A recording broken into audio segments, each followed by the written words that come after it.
Give a call to the Honourable the Leader of the Opposition. Thank you, Mr Speaker. My question is to the Prime Minister. This afternoon on Sky News, the out-of-touch Treasurer described today's inflation numbers as, quote, absolutely outstanding. But according to the ABS, under 3 years of Labor, the cost of eggs has increased by 34%, the cost of bread by 18% and the cost of cereal by 17%. Prime Minister, why does the Treasurer say things he knows are untrue?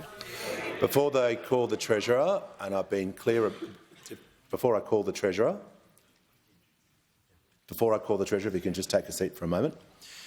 I've been very clear about this. There's not going to be descriptors in questions. It's the same as last term, so I'm going to, and that's the same for people asking and answering questions as well. So I'm going to ask the Leader of the Opposition to withdraw that part of the question. I don't want you to just withdraw the descriptor. Mr Speaker, I withdraw the descriptor from the question. Thank you. And I give the call to the Prime Minister, to the Treasurer. Thank you, Mr Speaker. Order. Members on my left. Mr Speaker, let me get this straight. On Monday they asked us about the unemployment rate when this government's presided over the lowest average unemployment in the last 50 years of any government. Then they asked us about Medicare when we've just been re-elected on a platform of strengthening Medicare. And now, on a day when we get absolutely outstanding inflation numbers, they want to ask us about inflation, Mr Speaker.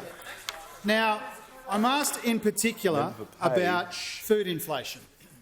Now, I want to make it really clear for the member for Farrer that when we came to office, food inflation was running at 5.9%, and now it's about half that, 3.0%. And so if the member for Farrer is unhappy about food inflation, she must be absolutely livid at the underperformance of her own government, a government that she was a cabinet minister in. Because when we came to office, inflation had a 6 in front of it, and it was absolutely galloping, absolutely galloping. And because of the work that we've done together, because of what Australians have been able to achieve together, we have got these absolutely outstanding inflation numbers today, and they're outstanding because they are a powerful demonstration of the progress that Australians have made together in the fight against inflation, Mr Speaker.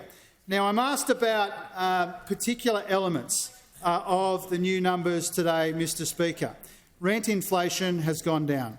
Housing construction cost inflation has gone down.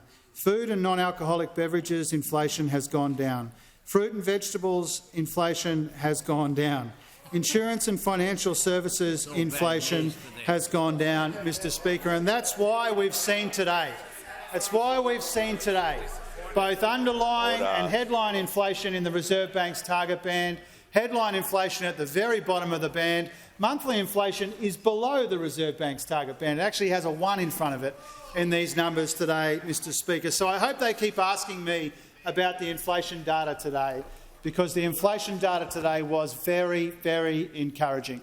And we know from that question, Mr Speaker, that nothing makes them grumpier than when Australians make progress in their economy together, whether it's the fact that inflation is much lower than we inherited, real wages are growing again, unemployment is low, we got their debt down, we delivered 2 surpluses, interest rates have started to come down as well.